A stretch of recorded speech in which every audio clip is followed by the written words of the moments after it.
আসসালামু আলাইকুম। শুরু করছি উহুদ যুদ্ধের দ্বিতীয় পাঠ। প্রেক্ষাপট ১। ধর্মীয় বিরোধ। কুরাইশদের লোকজন দিন ইসলামের অগ্রগতি মেনে নিতে পারছিলেন না। নিশ্চয় যারা কুফরি করেছে তাদের নিজেদের সম্পদ সমূহ ব্যয় করে আল্লাহর রাস্তা হতে বাধা প্রদান করার উদ্দেশ্যে, তা তো শুধু ব্যয়। অতঃপর এটি তাদের উপরে আক্ষেপের কারণ হবে, এরপর তারা পরাজিত হবে। আর যারা কুফরি করেছে তাদেরকে জাহান্নামে সমবেত করা হবে। সূরা আনফাল আয়াত ৩৬। কাফেররা মানুষকে আল্লাহর পথ থেকে দূরে রাখতে তাদের সম্পদ খরচ করবে।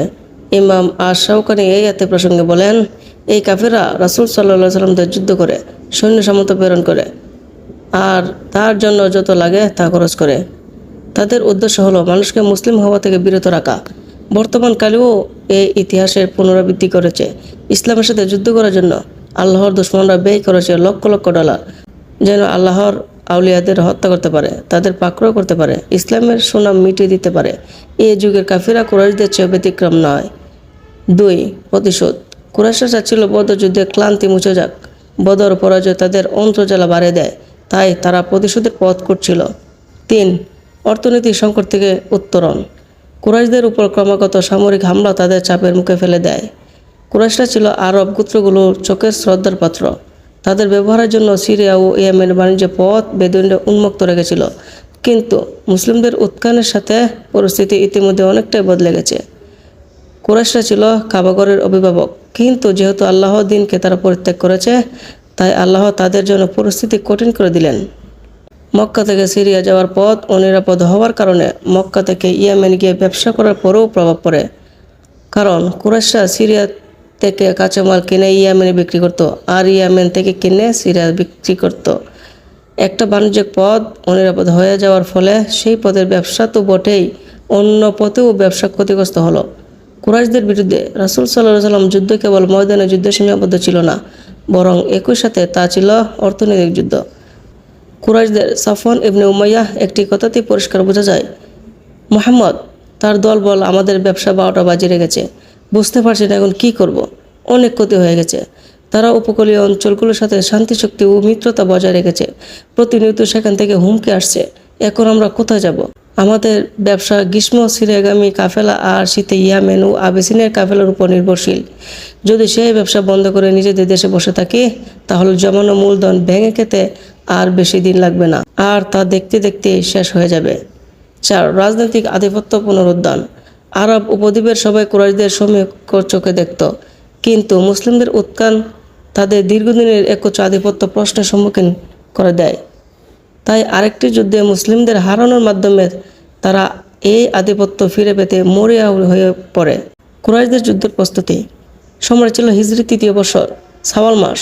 কুরাইশদের যুদ্ধের জন্য ব্যাপক প্রস্তুতি নেয়। ৩,০০০ সৈন্য বিশিষ্ট একটি শক্তিশালী সেনাবাহিনী সমবেত ঘটায়। এই বাহিনীতে পুরুষদের সাথে নারী, দাস, এমনকি প্রতিবেশী গোত্রগুলোও অংশ নেয়। আবু সুফিয়ান, সাফওয়ান ইবনে উমাইয়া, ইকরিমা ইবনে আবু জাহলের মতো কুরাইশদের নেতৃস্থানীয় ব্যক্তিবর্গের অনেকে তাদের স্ত্রীকে সাথে নিয়ে যুদ্ধে আসে। নারীদের মূল ভূমিকা ছিল পুরুষদের যুদ্ধে উদ্বুদ্ধ করা। বদরে পরাজয় তিক্ত ইতিহাসের কথা স্মরণ করে দিয়ে যোদ্ধাদের উদ্বুদ্ধ রাখা। এই যুদ্ধের অর্থায়ন করা হয় বদরের সময় আবু সুফিয়ানের হাতে রক্ষী সেই বিশাল কাফেলা মালামাল বিক্রি করে। সেই কাফেলাকে কেন্দ্র করে বদর যুদ্ধে সংঘটিত হয়। বলা হয়ে থাকে, এই কাফেলা মক্কা প্রত্যেক পরিবার কিছু না কিছু বিনিয়োগ করেছিল। রাসূল সাল্লাল্লাহু আলাইহি ওয়াসাল্লাম গোয়েন্দা বিভাগ ছিল সদা সক্রিয়। এবার আল আব্বাস ইবনে আব্দুল মুত্তালিব মক্কায় বসে রাসূল সাল্লাল্লাহু আলাইহি ওয়াসাল্লাম হয়ে কাজ করেছেন। তিনি নিয়মিত রাসূল সাল্লাল্লাহু আলাইহি ওয়াসাল্লাম মক্কা তথ্য পাঠাতেন।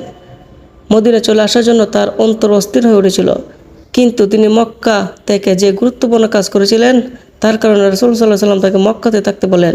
কুরাইশদের যুদ্ধের পরিকল্পনার কথা রাসূল সাল্লাল্লাহু আলাইহি ওয়াসাল্লামকে মাত্র ৩ দিনের মধ্যে বার্তা পাঠিয়ে জানাতে সক্ষম হন।